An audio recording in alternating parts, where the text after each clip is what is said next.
বাংলায় আসতে চলেছে একাধিক নতুন ধারাবাহিক। ইতিমধ্যেই দু একটি ধারাবাহিকের প্রোমো আপনারা টেলিভিশনে সম্প্রচারিত হতে দেখেছেন। তার মধ্যে যেই প্রোমোটি সবচেয়ে বেশি দর্শকের মন কেড়েছে সেটা হলো বেশ করেছি প্রেম করেছি ধারাবাহিকের প্রোমো। ইতিমধ্যেই দর্শকদের মনে কৌতূহল আর উত্তেজনার অন্ত নেই। দর্শকরা এই ধারাবাহিকটিকে দেখার জন্য খুবই এক্সাইটেড। তার পাশাপাশি তাদের প্রিয় ধারাবাহিকগুলো শেষ হয়ে যাওয়ার জন্য তাদের মন কিছুটা খারাপও হয়ে পড়েছে।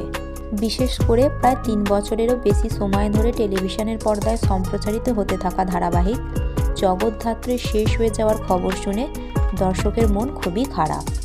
ইতিমধ্যেই ধারাবাহিকের শেষ দিনের শুটিং শেষ হয়ে গেছে এবং সম্ভবত আগামী 7ই ডিসেম্বর ধারাবাহিকটি শেষ সম্প্রচারিত হবে টেলিভিশনে।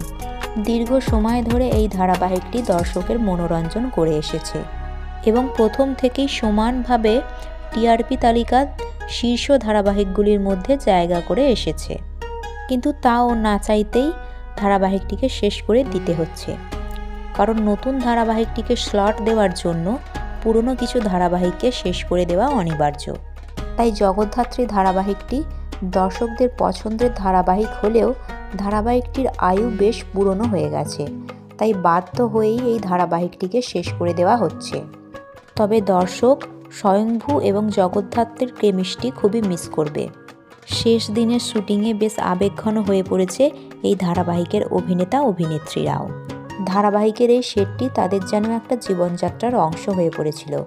হঠাৎ করে শেষ হয়ে যাওয়ায় তাদেরও মন খুবই খারাপ। কিন্তু নতুন রূপে নতুন ধারাবাহিক নিয়ে নতুন চ্যানেলের হাত ধরে তারা আবার ফিরে আসবে, এই নিয়েই তারা নিজেদের মনকে সান্ত্বনা দিয়েছে এবং দর্শকরাও তাদের প্রিয় অভিনেতা অভিনেত্রীদের ফিরে আসার আশাতেই দিন গুনবে। সো বন্ধুরা, এই ধারাবাহিকটি আপনাদের কেমন লাগে নিচে কমেন্ট সেকশনে জানাতে ভুলবেন না। ভিডিওটি ভালো লেগে থাকলে লাইক, কমেন্ট এবং শেয়ার করবেন।